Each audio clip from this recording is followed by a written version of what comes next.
Thank you, Devin. Living in the beautiful Northwoods in the summer means fun days spent on the lakes, swimming, boating, and so much more.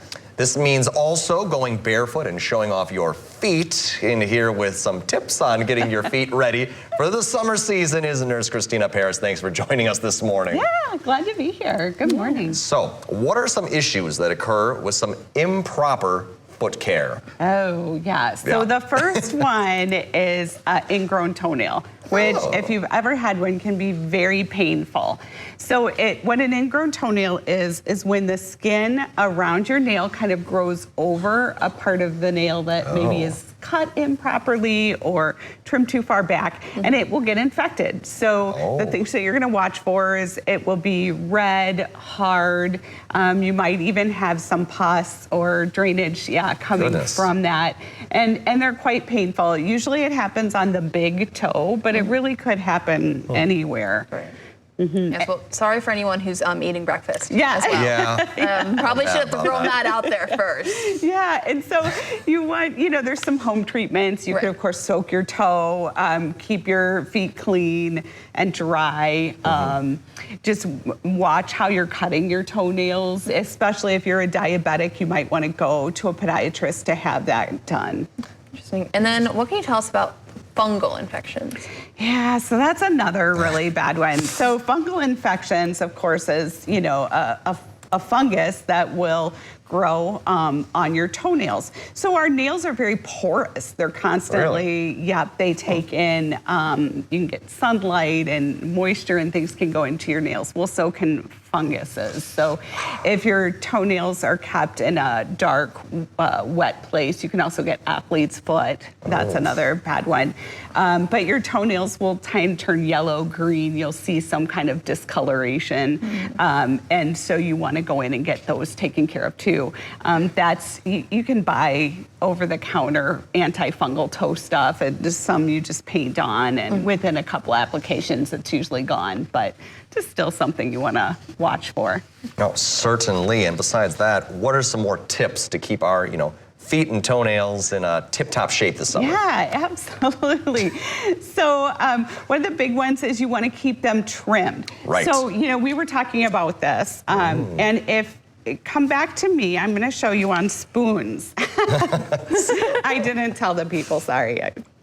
So typically, I know as myself, I was like this nice curve, Right, you don't want the pokey edges, hitting your toe. No, but that's not how you're supposed to cut your toenails. You're supposed to cut your toenails straight across and then use a nail file to kind of go around. Because otherwise what can happen is that you can have, kind of a pointy edge like that where the skin will grow over if they're not cut properly or trimmed properly, and then that's how we get those toenail infections. So remember, we want the straight across cut. So keeping your toenails trimmed is one big one. Wearing good footwear.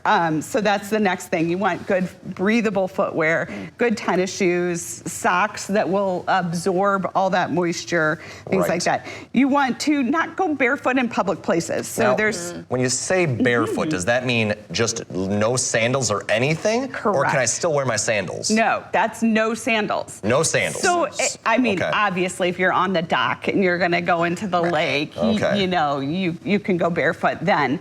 But if you're walking around downtown Rhineland or downtown Minocqua, something like that, you want to have some kind of foot protection on because you can there's warts, there's other things that you can pick up that are contagious. So you want to keep your feet good and protected that way. Sharp things and stuff on the ground. Absolutely true, right. You never know when there's a shard of glass on the ground or a pointy rock or a nail. I mean, we live in a pretty wild place. Things are just lying around. Absolutely. No, you are totally correct, and you do. You need to watch for those kind of things. Also, keep your feet clean. That will help with bacterial infections or the fungal infections.